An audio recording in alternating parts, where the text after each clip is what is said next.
Now let's bring in Netflix shareholder Jason Snipe and Big Technology's Alex Kantrowitz. Both are CNBC contributors, and it's great to have both of you with us. Jason Snipe, you first. You are the shareholder, and I thought Julia laid it out perfectly. As much as you'd like to talk about, hey, what are the earnings going to be? What did the last quarter delivered? Everything seems to be overshadowed by the deal, and the deal. There's no doubt about that, Scott. It's obviously taking all the oxygen and what's going to happen with this Warner Brothers deal. And here's my story. I think this is obviously a compelling offer, all-cash deal to accelerate the shareholder vote, as Julia explained, in April. I think the concern for the market is, one, Netflix has always been an organic player, right? M&A has not been their game, and they're obviously entering into a new sphere with this move. And I think the other piece is, from a regulatory perspective, antitrust, what does this mean for the industry if they were to acquire these assets, which I do believe will be accretive? It's Netflix's game to lose. They are the clear winner already in the streaming business from my vantage point.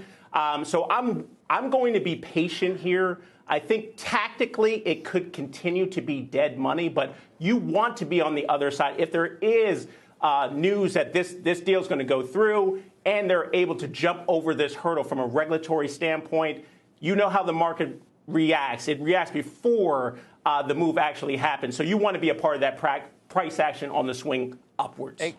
AK, how do you see this? I mean, if, to Jason's point, you just have a sea change in the way that Netflix sees its business from when Ted Sarandos said, you know, we're builders, we're not buyers.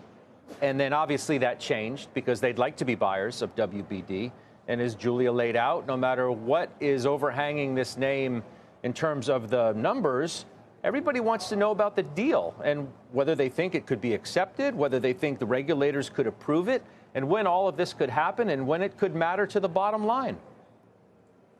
Well, I think you're builders, not buyers, until a once-in-a-lifetime buying opportunity comes on your plate. And I think that's exactly what's happening with Netflix. Netflix has to go out and buy Warner Brothers Discovery to the point where it's deciding to change the fundamentals of its business, because the other side of this is you let your competitors run away with Warner Brothers Discovery. And remember the position that Netflix is in. It is the unopposed streaming leader, not unopposed, but certainly unrivaled streaming leader at this point. If Warner Brothers Discovery were to go to a competitor, let's say it would go to Amazon or Paramount, then all of a sudden there's two giants, not just one. And you can't let that happen if you're Netflix, just from a business standpoint. And obviously there are regulatory concerns here. And so I don't think the stock should be being hit because it's going after it. The one thing the stock, will waver on is the uncertainty. And that's what Netflix is trying to take care of with this all cash bid. Do they, Jason, give any more certainty to you as a shareholder based on the number they deliver on the ad tier, for example, which seems to be where all of the focus is? They don't give big sub numbers anymore, but Julia just said the ad tier has 190 million monthly actives. It seems to be that's where the action is. There's no doubt about it. I mean, the ad business is a billion-dollar business. I think the ad-supported tier numbers will be strong. I think revenue numbers, we're expecting around $12 billion of revenue. EPS up around 30%, expected 55% per share. So I think the numbers, like the core numbers away from the saga that's going on with this deal, will be productive. I think the content slate was very rich through the fourth quarter. We saw some really interesting live sports, with the NFL games, the Anthony Joshua, Jake Paul fight, I think was very productive. So I think the core numbers will be positive, and I think that's why I continue to appreciate the fundamentals of this stock away from, obviously, what's going on with the deal. And to Alex's point, I think they have to make this bid. I think that it's important for the streaming business, for them as a stock and a company going forward. Alex, you're focused on the ad data as well.